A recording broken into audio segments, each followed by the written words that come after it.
ఏడాది కాలంగా test format లో టీమిండియా ఆట తీరు ఆశించిన స్థాయిలో లేదు. గతంలో టెస్టుల్లో బెబ్బులిలా చెలరేగిన టీమిండియా ఇప్పుడు పిల్లిలా తోకముడుస్తోంది. ముఖ్యంగా గౌతమ్ గంభీర్ హెడ్ కోచ్ గా మారిన తర్వాత నుంచి టీమిండియా టెస్టు ఆట పూర్తిగా గాడి తప్పింది. గంభీర్ టెస్ట్ కెప్టెన్సీ చేపట్టినప్పటి నుండి టీమిండియా 3 టెస్ట్ సిరీస్లను ఆడింది. ప్రస్తుతం ఇంగ్లాండ్తో 4వ టెస్ట్ సిరీస్ ఆడుతుంది.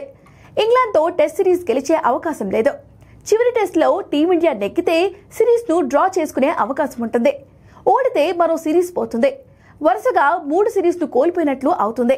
అయితే ప్రస్తుతం టీమిండియా రాత మారాలి అంటే కోచ్ మార్పుతో పాటు కెప్టెన్సీ మార్పు కూడా చేయాల్సి ఉంటుంది. బ్యాటర్గా గిల్ ఓకే, కానీ కెప్టెన్గా మాత్రం ఆశించిన స్థాయిలో ఉండటం లేదు.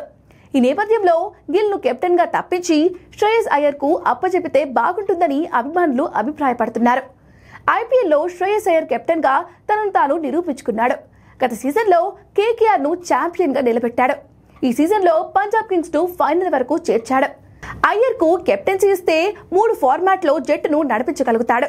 కాబట్టి ప్రస్తుతం టీమిండియా రాత మారాలి అంటే శ్రేయస్ అయ్యర్కు సారథ్య పగ్గాలు అప్పచెప్పాల్సిందే అని ఫ్యాన్స్ అభిప్రాయపడుతున్నారు. ఇక ప్రస్తుతం ఇంగ్లాండ్ పర్యటనలో ఉన్న టీమిండియా టెస్ట్ సిరీస్లో 1-2తో వెనుకబడి ఉంది. కాబట్టి సిరీస్ను సమం చేసుకోవాలి అనుకుంటే ఆఖరి టెస్ట్లో టీమిండియా తప్పకుండా గెలవాల్సి ఉంటుంది. ఓడినా డ్రా చేసుకున్న సిరీస్ ఇంగ్లాండ్ సొంతమవుతుంది.